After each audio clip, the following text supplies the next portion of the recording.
Hello again. This is Earl Silverman, editor-in-chief of the Journal of Rheumatology. Welcome to what we hope will be a better and healthier 2022. Today, I'm highlighting a paper of particular interest to the readership that will be published in the February 2022 edition of the journal. Article I picked for more in-depth exposure is actually quite topical with the ongoing pandemic, and is entitled The Interplay Between COVID-19 and Spondyloarthritis or Its Treatment, and is by Dr. Rosenbaum and colleagues. The paper is now available on the journal's website at jroom.org for your viewing. And today I'm pleased to be speaking with Drs. James Rosenbaum, Kevin Winthrop, and John Reveille on the survey they conducted on a large cohort of patients with spondyloarthritis and the incidence of COVID-19. So Jim, Kevin, and John, I want to thank you all for taking the time to speak with me and to the listeners. So let's start. So could you please summarize the reason this study was performed in this select group of patients rather than a more broad cohort of multiple different rheumatic diseases? Sure. Well, first of all, Earl, let me thank you for selecting our article and highlighting it. We're very grateful for that. I think there are two reasons why we did the study on spondylitis. One is very practical, and that is the idea was born during a board meeting of the Spondylitis Association of America in March 2020. So naturally, we were going to focus on spondylitis.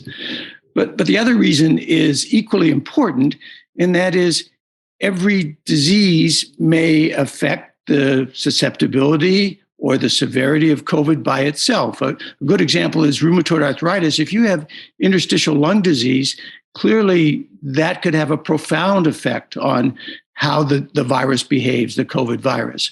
So spondylitis may or may not be different from other rheumatic diseases, and it's clearly important to study it specifically. And the range of medications used to treat spondylitis overlaps with other rheumatic diseases, but there are differences as well, such as the use of sulfasalazine. Another thing, if I might add, is by focusing on spondyloarthritis, I mean, each one of these rheumatic diseases has a different pathogenesis and a different activation of the immune system. So you're getting a lot of background noise as far as, and if that affects your power in being able to study these things. So by focusing on one disease, you more or less get a homogeneous background, and it better allows you to focus on specific effects of that disease. And it certainly increases your power of your conclusions. I think many of us believe that methotrexate behaves differently in psoriasis in terms of side effects compared to spondylitis. We don't use it so much in spondylitis, but compared to, say, rheumatoid arthritis. And other medications aren't effective at all, like Actemra, like the IL-6 blockers. Kevin, you want to add anything?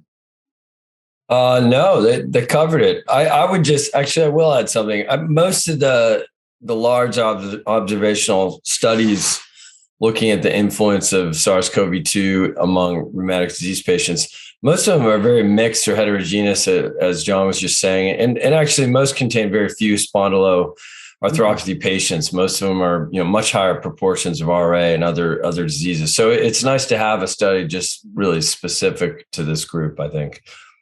Yeah, I agree. And it'll be very interesting when other specific group focus with large cohorts and compare the issues you all brought up. So we'll move on. Could you briefly review the methodology of the study, including who was contacted, how they were contacted, and how did you pick? It was multiple countries. How did you pick the countries surveyed? So the mother organization was the SAA, the Spondylitis Association of America, which maintains a database of individuals who self-identify as having spondyloarthritis, hopefully confirmed by a physician. And we have email addresses that we can use to contact them. So there were about 40,000 in that group. But we were very fortunate to have a donated website because Hedley Hamilton collaborated with us. Hedley is based in London and is on the board of ASIF, the Axial Spondyloarthritis International Federation. So through Hedley's contacts, we also worked through international groups, and that's why we had more than 70 countries participating. Thank you. Yeah, it was a question, and thank you very much for a good answer. So moving on, please explain the advantages of comparing the incidence of your cases of COVID-19 to both household contacts and the national surveillance data. I thought it was really good to do them both. And just for the audience, please highlight the advantages of doing that. Well, I think we did two clever things in the methodology. One is we included household contacts so that the issues of exposure could be minimized. Even if, say, we're just studying the United States, the prevalence in Alabama could be very different from the prevalence in Portland, Oregon. So by having a household contact, we cut down on that exposure kind of bias. And then the other thing that we did that I hope was clever was we did a longitudinal study. So obviously a survey is a flawed methodology because you're not picking a random group. You're selecting a group that wants to participate in a survey for whatever reason. Maybe they have already had COVID and that's why they want to participate. But by doing it longitudinally, we enrolled a large number of individuals who did not have COVID and then looked at them over time. So we minimized that enrollment bias. Yeah, I agree. I thought that was a really excellent part of it, the longitudinal section. And again, by having we also really cleaned up the heterogeneity relative to having a more homogeneous background. And again, this increases our power, just like focusing on this disease would do by focusing on the household. All right. Kevin, anything else? Well, I mean, I would just add that there's always pros and cons to these approaches. And the pros of the household controls were just mentioned, but I've done hundreds of case control studies, and often you're tempted to do things like this, and there is some benefits, but the downside is that you could overmatch, and you're just selecting people who who have the same risk for exposure, which is the benefit, but the risk is that they actually live in the same house. So if one gets it, the other one's going to get it. So the flip side is that you're going to likely have similar risk estimates in these two groups simply because they live together. So, that's what you got to think about when you do these studies. But it was there were benefits to having that control group. They were just mentioned. It was easy to enroll them, So, there's no right answer other than it'd be great to have 3 different control groups, but you just can't do that in all your studies. So.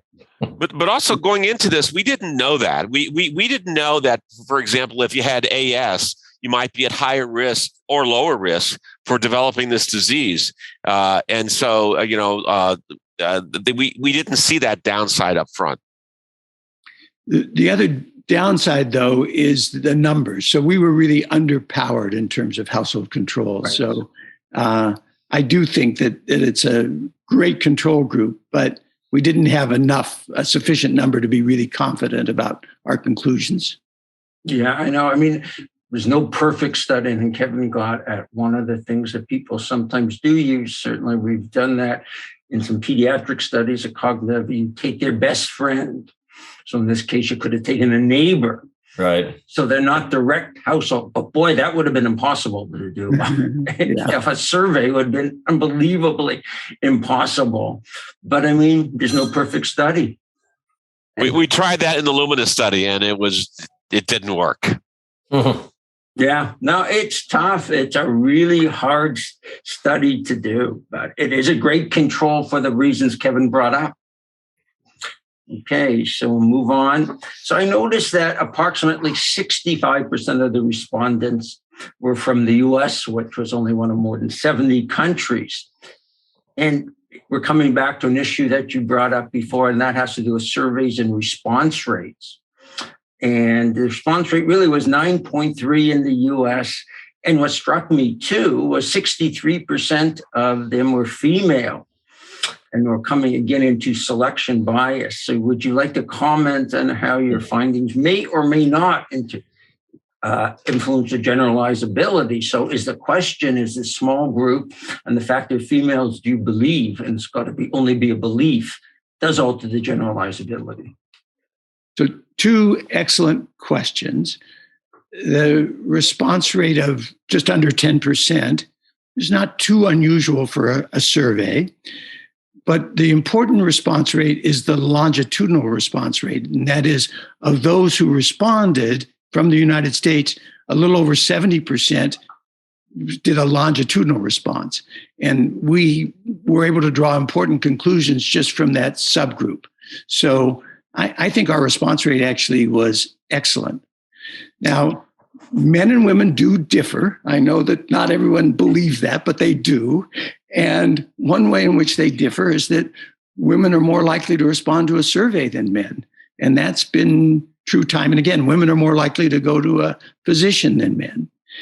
And while the older literature on spondylitis says, boy, this is a male disease, now that we're recognizing axial spondyloarthritis, I think the ratio of men to women is really closer to 1-to-1. John is a better expert on this than I am, and I'd love to hear his comments. Yeah, so well, if you look at the NHANES data and look at the frequency of axial spondyloarthritis using the ESSG criteria, 1.7% of the U.S. population had axial SPA in women, as opposed to 1.1% in men. If you look at the data of cohorts with axial SPA, both radiographic and non-radiographic, Desir and Jespic, that about 60% are female. So actually, these numbers match very well with them. Well, that just shows you how old I am. That's all. Anything you want to add, Kevin? No, I think that was right on. Yeah. Okay. Then next, we'll move on. Did you find any specific medications where you addressed this issue a little bit at the beginning that were associated with either higher or even lower, which would be interesting in your study? So getting some of the results. So the short answer is no. Within the power of the study, we could not demonstrate that any medicine or class of medicines had an effect on either the likelihood to get COVID or the severity of COVID. But of course, there was a confidence interval. And I think, statistics are great at showing differences. Statistics are not great at showing equality. So we couldn't absolutely exclude a small effect, but we didn't really find any effect at all. Well, Jim, can I ask you a question? This is something that's been sticking in my craw for over a year now. And that is that large multi-center study that included some sites from the US, but mainly Europe, that showed that sulfasalazine was actually provided a worse outcome in this disease. It didn't make any sense. We certainly couldn't confirm it, but I mean, it was a pretty good p-value. How did that happen? So the study you're referring to was by Strangfeld, and it was from the GRA, the Global Rheumatology Alliance. And the GRA gets a lot of kudos. They were really the first to organize some data on COVID and rheumatic diseases, but they took as the endpoint death.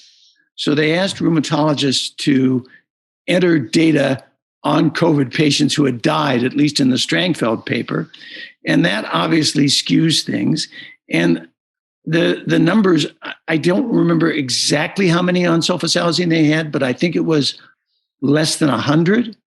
They cited an inflammatory bowel disease paper where the numbers were also small. And in that one, the aspirin-like drugs like mesalamine were included along with sulfasalazine. So our numbers were greater, and I think they were just underpowered. As you said, there isn't much logical reason why sulfasalazine would impact susceptibility or severity. You could wave your hands and say, well, the microbiome of bacteria in the gut could influence whether the virus gets across the gut. And if you reduce the size of the microbiome, maybe viral transmission increases. But really, you're reaching. So I believe in the numbers that we found, and there are subsequent papers that validate our impressions. Yeah, I'd only say that we were all perplexed about that one. There's been a couple analyses that show higher risk with sulfasalazine, but again, I think the the ability to control for, confounding by indication, disease activity, disease severity, all these things. Who's on sulfasalazine? I guess I should ask you, Jim and John. I mean, it's not the usual first line therapy for RA. So I suspect people on it in some of these conditions are people that have, might not be good candidates for more aggressive immunosuppression, for example. So what do you think? Confounding by indication? Peripheral arthritis and inflammatory bowel disease. That's all I can think of. Jim? Yeah, no, exactly. It's a great drug for peripheral disease, and it's a great drug if there's inflammatory bowel disease. And 10% of our spondees have some bowel symptoms, even if we can't absolutely prove that they have Crohn's or ulcerative colitis. Yeah, so it's interesting. I'd like to see a more mature data set. I think there were only about 140 people on sulfasalazine in that Strongfeld paper, but it'd be interesting to look now again. So. Right. No, there is a study that has been published on nearly 10,000 patients with spondyloarthritis who had COVID using hospital databases. The first author is from West Virginia, and it's, I think, in Press in Clinical Rheumatology. And they also concluded, in fact, they concluded that spondyloarthritis may be protective. Yes, absolutely. For everything except for thromboembolism. So, it probably is relative to something, right? It's all relative to something. So you got to always remember what the referent group is. Sure. Well, and a confounder is, if you're worried, you may change your behavior. You may have spondylitis and be taking a TNF inhibitor and decide that you're not going to leave your home. You may be much more conscientious wearing a mask, much more conscientious of getting vaccinated. So there clearly are confounders from any kind of epidemiologic study. Yeah, it's coming back to something we discussed before, is what's the right control group? And how do you match people? How do you decide? I mean, it really is a tough question. And especially when we're adding now behaviors of people that have been significantly altered. So. And we're clearly shooting at a moving target too. So we stopped collecting data for the study that's in Press in April 2021, before Omicron. Right. Is Omicron the same? And how do vaccine responses affect the likelihood of getting disease? And there, Kevin is truly one of the world's experts. It's nice of you to say, Jim. It's true. But again, we're coming back to this idea of why it is good to study spondylitis, because potentially you hit on something. Potentially, we know that our immune system does drive our response to vaccines and lots of other things. And maybe that's a confounder in all this. That's going to be, maybe John will study this for us now. Actually, I sent a question to Kevin and Jim right before this call in that regard. All right. So now we'll actually get to we didn't really discuss much the findings per se. So this is a great segue into it by saying what were the major findings and how do they compare to the other studies? Yeah. Well, I think you asked a previous question that hits at the major finding, which was, as best we could determine, neither the disease itself nor the medicines that are commonly prescribed for spondylitis influenced either the likelihood to get COVID or the severity of COVID once you had it.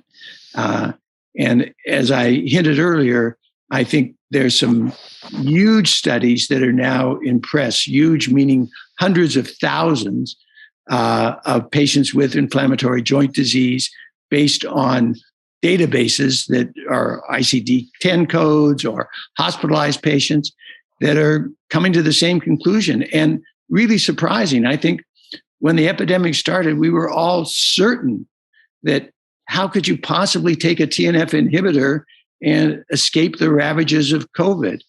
And it may affect the vaccine response, but to our huge surprise, and again, it may be because you're changing behavior because you're taking a TNF inhibitor, but it doesn't seem to really impact the severity or the susceptibility of the disease on balance.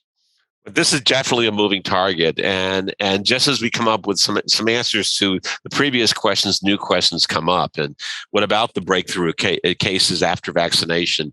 Well, we're getting overwhelmed with them right now. What about different viral variants? All these things are going to be critical questions to address in the future.